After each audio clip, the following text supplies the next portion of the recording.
स्वागत है आपका हमारे चैनल पर। और बॉम्बे हाई कोर्ट से एक बड़ा झटका लगा है शाहरुख खान और शाहरुख खान के बेटे के लिए, क्योंकि अब कोर्ट ने पूरा का पूरा मामला सुरक्षित रख लिया गया है और जिस पर सुनवाई कल होनी है। अभी तक कयास लगाए जा रहे थे और ये लग रहा था कि 26 तारीख को हाई कोर्ट में सुनवाई होनी है तो आर्यन खान को बेल मिल जाएगी, पर एक और दिन अब आर्यन खान को आर्थर रोड जेल में रहना पड़ेगा, यानी कि एक और दिन काटना पड़ेगा आर्यन खान के लिए जेल में। ये बड़ी बात है क्योंकि लगातार कयास लगाए जा रहे थे कि सेशन कोर्ट के बाद बार बार याचिका खारिज होने के बाद बॉम्बे हाई कोर्ट से कोई राहत मिलेगी, पर अब बॉम्बे हाई कोर्ट से भी कोई राहत मिलती हुई नजर नहीं आ रही है। आज शाहरुख खान के जितनी भी फौजें जो उतारी गई थी वकीलों की, एक एक करके सभी ने बॉम्बे हाई कोर्ट में दलीलें रखी, जिसमें ज्यादातर दलीलें रखी गई मुकुल रोहतगी की तरफ से और लगातार प्रयास किया गया आर्यन खान को निर्दोष साबित करने का। बार बार पे कहा गया कि आर्यन खान की जो गिरफ्तारी है वो गलत हुई है,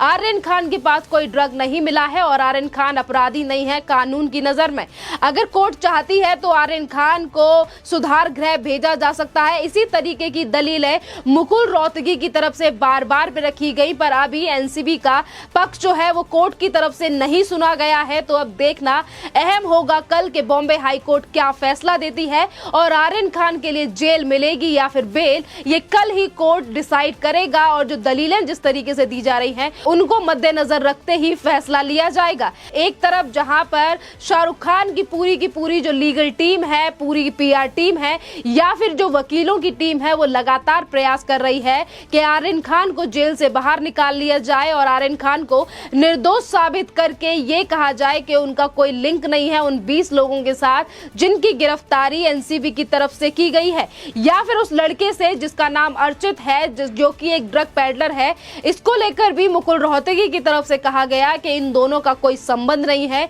क्योंकि कोर्ट की तरफ से पूछा गया था। एक तरफ मुकुल रोहतगी की तरफ से कहना था कि आर्यन जो है उसके पास ड्रग नहीं मिला है, अरबाज मर्चेंट के पास जो ड्रग था वो अपनी मर्जी से ड्रग जो शिपर लेकर आया था, जिसके बारे में आर्यन खान को जानकारी नहीं थी। तो इसी बीच बॉम्बे हाई कोर्ट की तरफ से पूछा गया तो अर्चित कौन लड़का है जिसके पास ड्रग, जो एक ड्रग पैडलर है, उसका और आर्यन का क्या रिश्ता है, जिस पर मुकुल रोहतगी की तरफ से कहा गया कि ये दोनों आपस में ऑनलाइन गेम खेला करते थे और ऑनलाइन ही दोस्ती हुई है, इससे ज्यादा इन दोनों के बीच में कोई संबंध नहीं है। जिस तरीके से लगातार प्रयास किया जा रहा है आर्यन खान को छुड़ाने का, बार बार पे ये कहा जाता है, कभी जो बाहर की जो सत्ताधारी पार्टी है महाराष्ट्र की वो ये कहती है कि ये नाबालिग बच्चा है, तो वही एडवोकेट्स की तरफ से कहा जा रहा है कि इस बात में ये जो ड्रग लेने की बात है ये पूरी तरीके से निराधार गलत है। आर्यन खान ना ड्रग लेते हैं, ना उनके पास ड्रग पाई गई है, ना ही तो, और जो चैट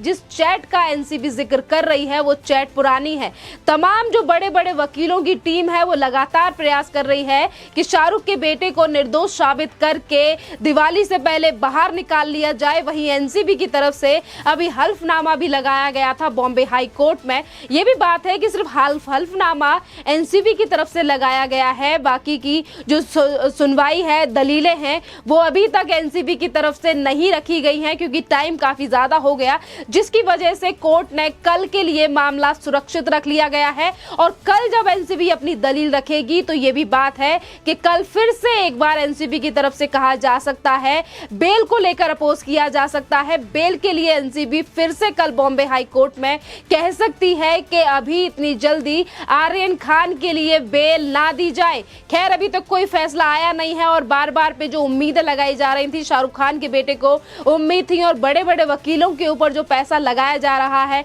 बॉम्बे हाई कोर्ट में सुनवाई चल रही है, तो यही लग रहा था जो पीआर टीम का जो सारी जिस तरीके से चीजें सामने आ रही हैं, तो एक तरफ को ये भी नैरेटिव चलाया जा रहा था कि हाँ 26 तारीख को आर्यन खान को बेल मिल जाएगी। पर आज जो सबूत एनसीबी के हाथ में है, एक तरफ एनसीबी की तरफ से कहा गया है कि इंटरनेशनल चैट्स के लिंक आर्यन खान के फोन से बरामद हुए हैं, जो कि जिसके लिए आर्यन खान को इतनी जल्दी बेल नहीं देनी चाहिए। अगर आर्यन खान जेल से बाहर आते हैं तो इन सब चीजों से टेम्परिंग हो सकती है। तो वहीं दूसरी तरफ आर्यन खान के वकीलों का कहना है कि फोन को लेकर कोई जिक्र नहीं है। तमाम ऐसी चीजें हैं जिनको लेकर इधर से उधर करने का प्रयास किया जा रहा है। बड़े वकील हैं वो हर बड़े एक से एक कोशिश कर रहे हैं आर्यन खान को बाहर निकालने की। तो यहाँ शाहरुख खान के लिए तो आज बड़ा झटका लग ही चुका है, क्योंकि उनके बेटे को एक एक और दिन जेल में काटना पड़ेगा। एक एक दिन जिसका वेट शाहरुख खान और शाहरुख खान के बेटे कर रहे हैं, तो अब उसमें और चंद घंटे और भी जुड़ गए हैं, और भी घंटे जुड़ गए हैं। और कल के बाद क्या डिसाइड होता है कि आर्यन खान और भी लंबे समय तक जेल में रहेंगे या फिर कल उन्हें बेल मिलती है, इन सब पे फैसला कोर्ट कल देगी। जहां एक तरफ शाहरुख खान के वकीलों के हाथ निराशा लगी है, तो वहीं शाहरुख खान भी परेशान होंगे। तो वहीं बड़ा झटका लगा है ये नवाब मलिक के लिए, क्योंकि जहां नवाब मलिक अभी तक तमाम बयानबाजी कर रहे थे, अपनी राजनीति कर रहे थे आर्यन खान को लेकर, और आर्यन खान को बचाने का दिन रात प्रयास कर रहे थे, तो आज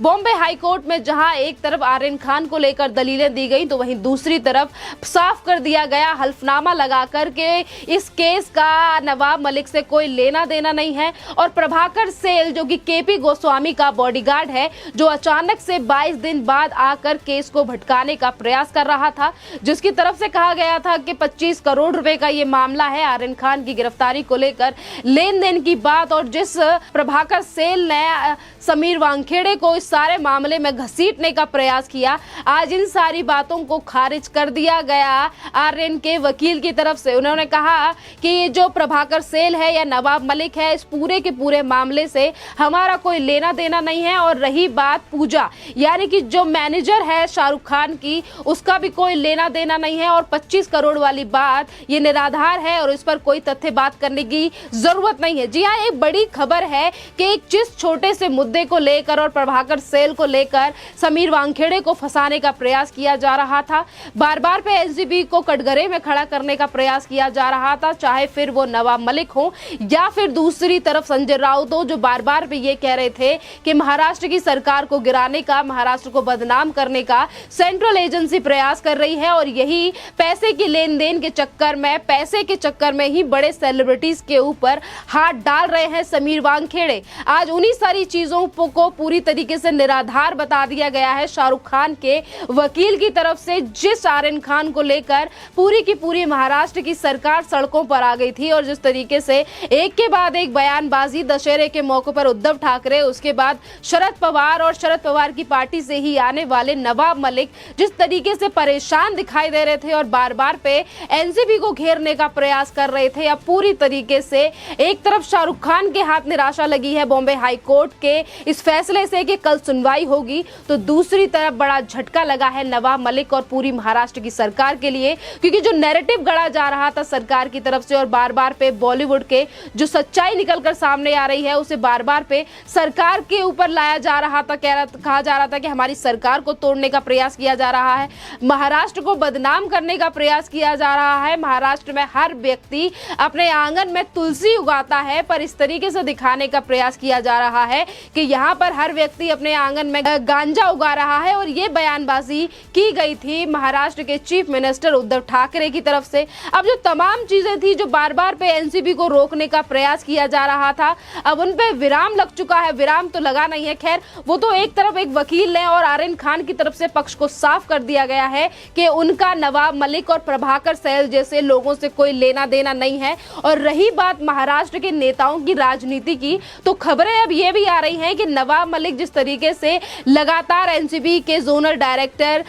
समीर वानखेड़े के पीछे पड़ गए या फिर एनसीबी के पीछे लगातार वो पड़ गए हैं, सिर्फ और सिर्फ जांच को प्रभावित करने के लिए, ड्रग पेडलरों को बचाने के लिए, दुबई से जो मिलने वाले लिंक है या फिर महाराष्ट्र में जो बड़े बड़े लोग बैठे हैं जो इस तरीके का जो पूरा गैंग बनाकर या फिर जो तस्करी वगैरह करते हैं ड्रग को लेकर, इन सभी को बचाने के पीछे ये क्या मंशा थी, अब वो भी निकलकर सामने आ रही है। क्योंकि सूत्रों के हवाले से खबर ये भी आ रही है कि जिस तरीके से जो बयान लगातार दिए जा रहे थे नवाब मलिक की तरफ से, एक तरफ पे तो जनता का ये कहना था कि नवाब मलिक का दामाद जो समीर खान है उसकी रिमांड ली थी एनसीबी ने, 9 महीने के बाद बेल मिली है, तो उसी सब की खींच निकाल रहे हैं नवाब मलिक। और इसीलिए बार बार पे समीर वानखेड़े और एनसीबी को कटघरे में खड़ा करने का प्रयास कर रहे हैं। तो वहीं दूसरी तरफ खबरें ये आ रही हैं कि एनसीबी की रडार पर नवाब मलिक की बेटी भी है नीलोफर मलिक। नीलोफर मलिक को लेकर भी एनसीबी के हाथ में कुछ पुख्ता सबूत लगे हैं और जिसको लेकर वो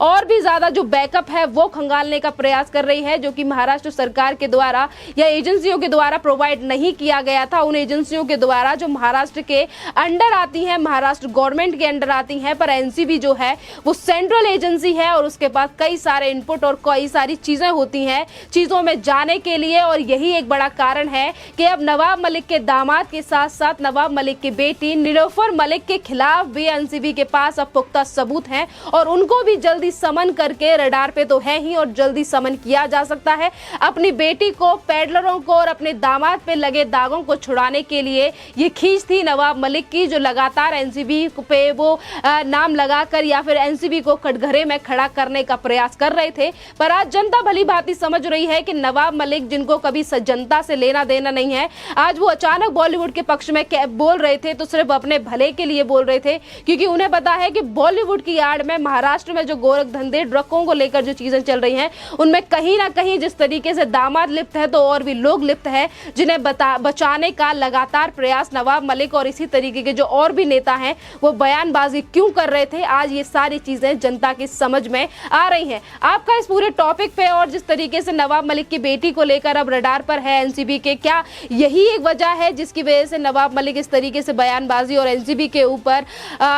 लांछन लगाने का प्रयास कर रहे हैं? और कल बॉम्बे हाई कोर्ट में क्या फैसला आ सकता है, क्योंकि एनसीबी की तरफ से कहा गया है कि आर्यन खान को बेल ना दी जाए, तो दूसरी तरफ आर्यन खान के वकील लगातार प्रयास कर रहे हैं आर्यन खान को निर्दोष साबित करने की और ये कहने की कि उसके पास ड्रग नहीं मिला था और ना ही तो वो गुनहगार है। इन तीनों चीजों को लेकर आपका क्या कहना है, आप कमेंट करके जरूर बताइए। और भी ज्यादा खबरों के लिए बने रहिए आप हमारे चैनल के साथ। जय हिंद।